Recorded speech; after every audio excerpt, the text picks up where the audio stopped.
Guys! Finally! Noodles on the dash! Noodles! আসসালামু আলাইকুম everyone. Hey what's up ladies and gentleman, কেমন আছেন সবাই? আশা করি ভালো আছেন। আল্লাহর রহমতে আমি অনেক বেশি ভালো আছি। গ্রাম মানেই জঙ্গল, গ্রাম মানেই পিকনিক, গ্রাম মানেই আনন্দ, গ্রাম মানেই শান্তি। সব অশান্তির মাঝেও আমার গ্রামটি সেরা। যেমন আমার গ্রাম, তার চাইতেও ভালো আমার বন্ধুরা।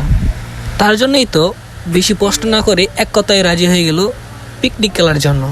পড়ে গেলাম দোকান থেকে অনেক কিছু কিনলাম, যা লাগে আর কি নুডলস রান্না করার জন্য। সেগুলো কেনার পরে চলে আসলাম জঙ্গলে, কারণ জঙ্গলটা অনেক বেশি স্পেশাল রান্না করার জন্য। জঙ্গলে অনেক বেশি ভালো লাগে, কারণ জঙ্গলে খাট থেকে শুরু করে সব কিছু পাওয়া যায় জঙ্গলে। পরে সুন্দর করে আগুন ধরালাম। ফার্স্ট অফ অল আমরা নুডলসটাকে সিদ্ধ করে নিচ্ছি। ফাইনালি নুডলসটা সিদ্ধ হওয়া শেষ। এখন এটা থেকে পানিটা বের করে নেব তাড়াতাড়ি করে। তারপরে পানিটা নিগড়িয়ে দিয়ে আমরা পেঁয়াজ মরিচ আর ডিমগুলা ভালো করে ভেঙে সুন্দর করে এক জায়গায় রেখে দিলাম। পেঁয়াজ মরিচ কাটার পরই তেল দিয়ে কড়াইটাকে বসিয়ে দিলাম আগুনের উপরে।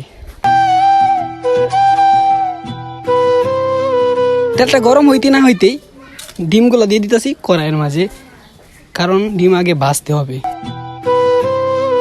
ডিম রান্না হইতে না হইতেই নুডলসগুলো দিয়ে দিতেছি কড়াইয়ের মাঝে।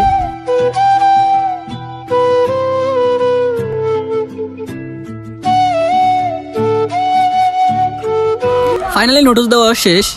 আর এখানে আমরা নুডলসটাকে স্পেশাল করার জন্য কুচি করে সালাদ কাটতেছি। পেঁয়াজ, মরিচ, টমেটো, শসা, চাটনি পাতা সহ আরও অনেক কিছু।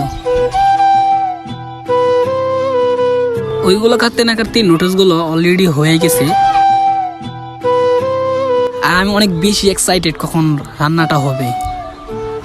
বলতে না বলতেই রান্না করা শেষ। আর আমার দিছি সবগুলো মিক্স করার জন্য। পরে আমি নৌকা বাওয়া শুরু করে দিছি।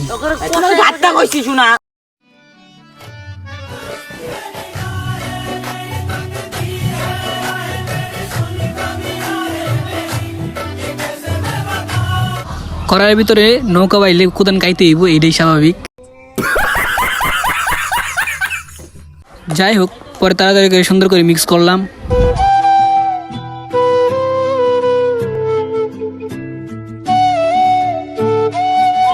ফাইনালি অনেকক্ষণ মিক্স করার পরে মিক্স করা শেষ হলো। আর আগে থেকে এক্সট্রা 5টা ডিম সিদ্ধ করে নিয়েছিলাম। আর এইগুলার এখন ভালো করে ভাজবো। আর ডিম ভাজা শেষ হলো। Guys! Finally! Noodles on the dash! Noodles! Guys, এইটাই ছিল আজকের জঙ্গলে নুডলস খাওয়ার ছোট্ট ভিডিওটা। কেমন লাগছে ভিডিওটা অবশ্যই বলবেন। আশা করি ভালো লাগবে সবার কাছে। পরবর্তী আরেকটা ভিডিওতে ইনশাআল্লাহ দেখা হবে। আসসালামু আলাইকুম।